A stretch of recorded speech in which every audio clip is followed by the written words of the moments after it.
Hey guys, welcome back to the channel. It's Paul from Vintage Sports Card Finds. This Saturday, I went to a card show in Tiverton, Rhode Island, to set up to try to sell some stuff, and I did. But really, I went with some cash, hoping to buy. Throughout the day, I made a couple of deals, and I just wanted to show you real quick what they were. A couple of 1961. Flair, a Heine Manouche. So these were damaged. Obviously, they're waterlogged. Some type of damage on these. So I paid $1 a card for that. That one and this one, Red Roughing. It's 154 card set. I don't know that I have that many, but I'll check. I know I have a few, but I don't know that I have that many. These were waterlogged. So the guy was like, "Oh, what do you want to pay me?" And I was like, with the waterlog, I said, "How about $1 a piece?" And he was like, "Okay." And so that was good. I don't know much about those cards, but they were vintage. This one is nothing special. This is a 2021 Jason Tatum. It's a select. But is that by the numbers?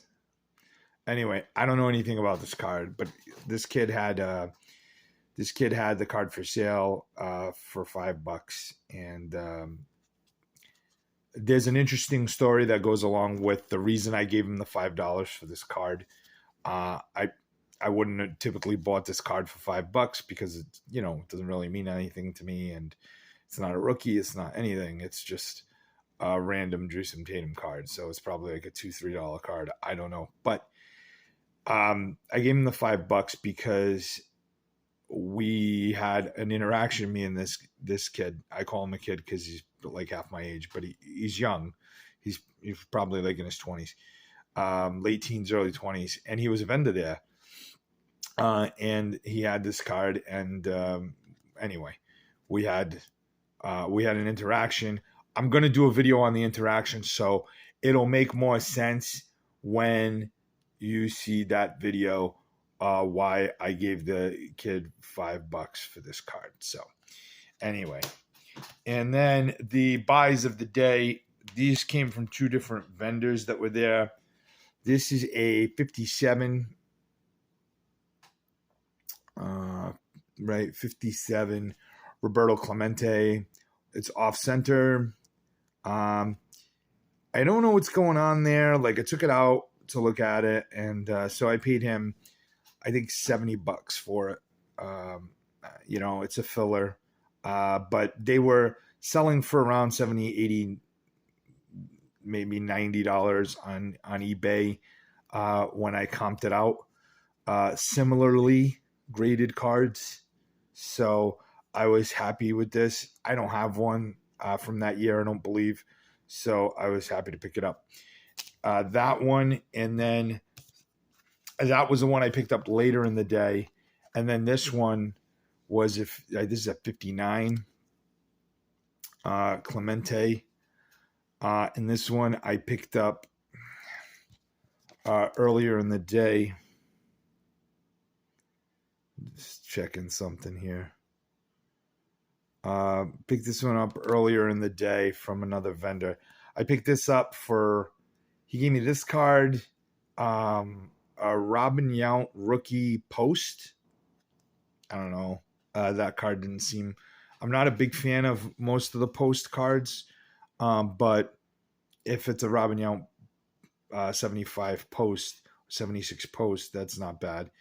I figure I'd probably get $10, $20 for that at least.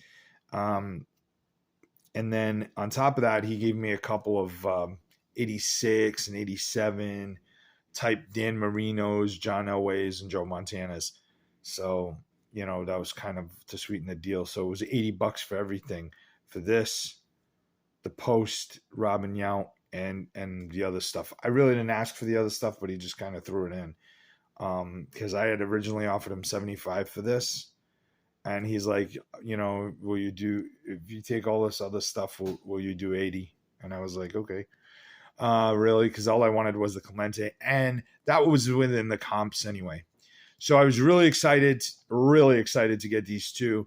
These are two Clementes, Roberto Clementes, that are just, for me, would never seemed really attainable. But now I was able to pick these up, and I was able to pick them up at a reasonable cost. I had the cards in my hand. I'm really, really excited about this one because this one's sharp, well centered. This one's off center, obviously, badly miscut. But again, it's a Roberto Clemente from the time period. Just killer. I think it's funny that this says Bob Clemente on the front, but on the back it says Roberto Clemente. I guess that's kind of typical for Topps, they have the Bob Clemente here and Bob Clemente on the front on this one. But now that I think of it, like in 1987, you had kind of nicknames and that type of thing on the front of cards. And then on the back, you had the guy's full name, and sometimes with their middle name and everything else on the back of the cards. So anyway, really excited to get these. Let me know what you think in the comments. Feel free to comment, like, share, subscribe. Love you guys. Really appreciate your continued support. And as always, happy hunting. And look out for the video on this one because it's a doozy. All right. Thanks, guys, and have a good night.